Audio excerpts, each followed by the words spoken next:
So I have the beautiful Kelly Price here today. How are you doing? I'm good, thank you. Well, I'm excited. I like you as a singer, vocalist, but we are seeing you in a new light on reality TV. Yes, I'm on reality TV. Can you believe that? I cannot believe it, but I can't either. how is you are done filming now, Yes. right? Done taping now? Yes, How's that experience been?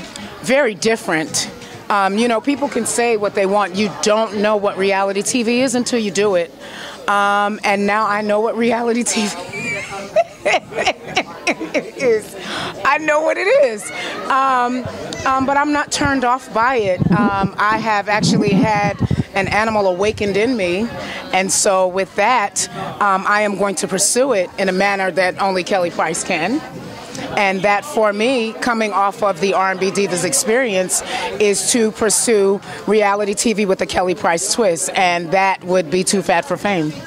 And that's coming out. That is going to come out in 2014. We end our casting portion on July 31st, and I've got so much to go through. I've been through so much already, but I'm seeing so many great people who are just extremely talented. And for me to have a story of one who was nearly denied a successful career because I was too big, it's time for me to pay it forward. And so the title Too Fat for Fame sort of speaks to? It speaks to anyone who is overweight but who is really gifted and needs an opportunity to showcase that gift. And that's really all I'm asking, is that you be really gifted and that you are overweight and come prepared to work, because I'm a worker.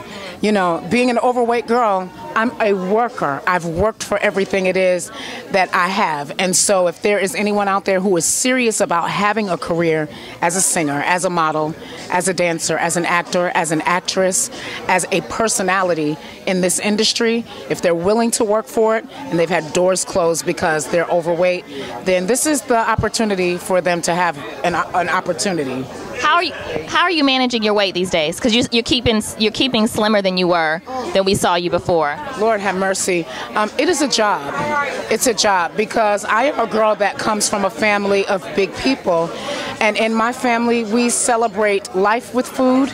We celebrate death, or you not celebrate, but you know what I mean. Well, I'm a church girl, so I say celebrate because we celebrate homegoings. So in that respect, it is a celebration of life.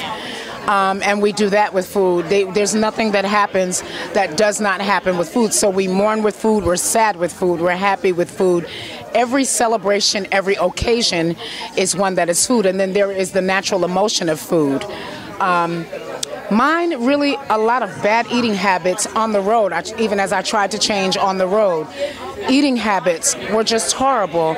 And so I've had to learn how to adjust my eating to work for my lifestyle. I came to a point and I literally decided I have been given an opportunity. There are people who are way more talented than Kelly.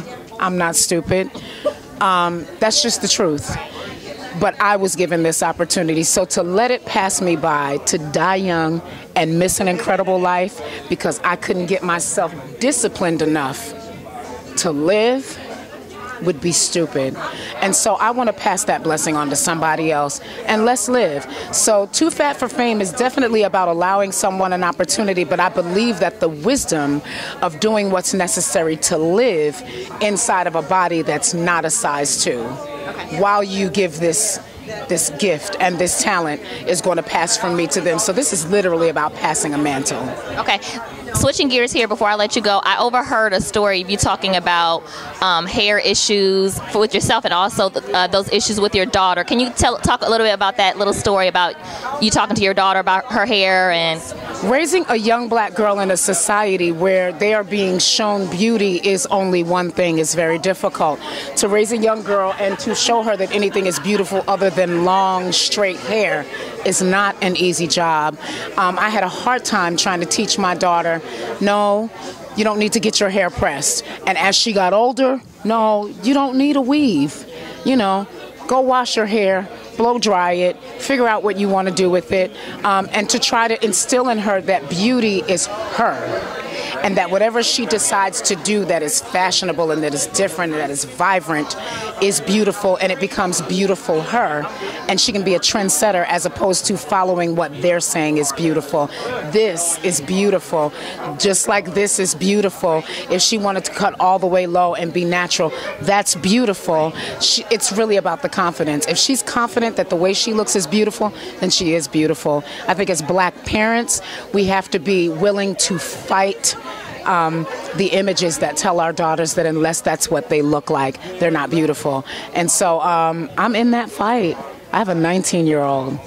So with that, she's grown, but she's most bombarded. She's in that between 13 and 21, and she feels the push and she feels the pressure with friends and with advertising. It doesn't matter that her mommy is Kelly Price. That is probably the least thing that is influential as far as that is concerned. But to let her know, to be proud that as black women, we have a spectrum of color, a spectrum of texture, and that we are trendsetters. And that what other people decide is beautiful, they usually decide that after they see us do it. You're right, you're right. Okay, a few more questions before I let you go. They're very short and sweet. You have a tattoo. Yes. Wedding tattoo. When did your husband have that too? Yes, he does, actually. We did this, I want to say in year 17. This year is 21. Okay, so give me 3 tips for a lasting marriage. Oh my God. You better pray. You better have older people in your family whose marriages lasted that are praying. And that are telling you that the reason why your marriage is failing is because you're doing the stupid stuff that they were doing. Because the problem a lot of times is that the older generation will not tell you that they did a lot of the same stuff that you're doing, and that's the reason why the younger marriages aren't making it. If you can kind of know that your idiocracy you didn't invent, and that somebody before you did the exact same thing, and that there's a way out of it so that you can be happy with the person that you love, you can make it. Favorite scripture? Oh, for this we know that all things work together for good to those who love the Lord. Last time you cried. When was the last time you cried? 2 days ago. How does a woman know she's in love? When you know that the person who you stand before on the day that you're married, if everything about them morphed because of an illness, that you would be there to see them all the way through to the end. Wow, that's deep. The last question, if you had to pick one Kelly Price song as the motto or the soundtrack of your life, one Kelly Price song, even if you wrote it or you were the background or you were involved in this song, I need to know what song that would be. Ooh. Oh, just to round up my entire life, it is not a song that I've written, but a song that I've covered by Mahalia Jackson, and that's Many Things About Tomorrow. I don't seem to understand, but I know who holds tomorrow, and I know who holds my hand. Beautiful. Well, thank you. Anything else before I let you go? www.toofatforfame.com